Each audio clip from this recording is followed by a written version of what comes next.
The Save Humanity Advocacy Center has condemned in strong terms the circulation of fake news by known Boko Haram agents alleging that Boko Haram terrorists are still active and hoisting their flags in some parts of the country. The center stated these at a State of the Nation press briefing on the activities of Boko Haram cyber thugs and merchants of fake news to halt ongoing humanitarian efforts in the Northeast. The report. Director of Communications of the Save Humanity Advocacy Center, Lawrence Awudu, who addressed the press, described as untrue information alleging the continuous hoisting of flags by Boko Haram in any part of the country, noting that such information was the handiwork of merchants of death and profiteers of crisis who have vowed to see to the destabilization of the country. Mr. Awudu explained that the intent of the mischief makers was to discourage humanitarian efforts geared towards the relocation of former internally displaced persons in the Northeast back to their communities to start a new life. We want to make it abundantly clear that these elements of the states who are working with Boko Haram agents to discourage the humanitarian efforts geared towards the relocation of former internally displaced persons in the Northeast back to their communities to start a new life.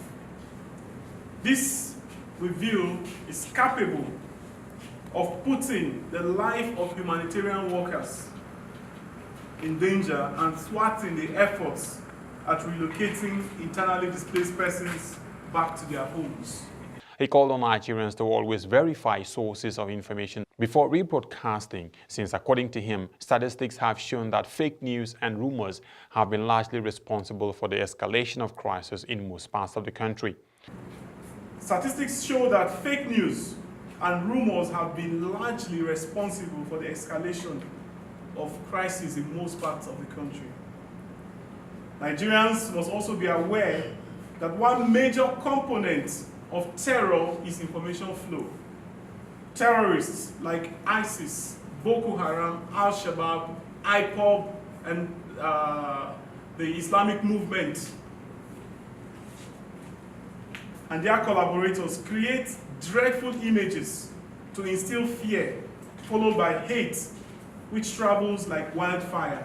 Mr. Awudu, who regretted the devastating effect of fake news on the farmers-herders clashes, the anti-Christian crusade and Fulani supremacy, said such negative and false information has led to an escalation of the crisis and urged Nigerians to desist from spreading unverified news, since he said it helps the authors to achieve their goal of creating a Nigerian society divided against itself along ethnic and religious lines. He said the Nigerian military has won the war against the insurgents by ensuring that no community is under the terrorist control, adding that the farmers-herders clash has never been a religious crisis but a politically motivated means of further dividing the electorate for the advantage of the ruling class.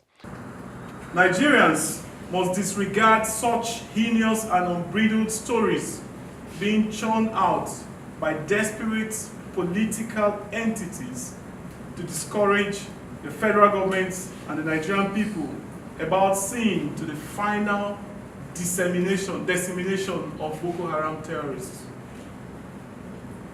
For the records, distinguished ladies and gentlemen, the Nigerian military has won the war against terror, and no Jupiter can reverse the successes achieved, even if they are happy or not. He therefore advised Nigerians to allow good reasoning to guide their sense of judgment before rebroadcasting what can lead to the destruction of Nigeria. For TVN News, Nten Ekman reporting.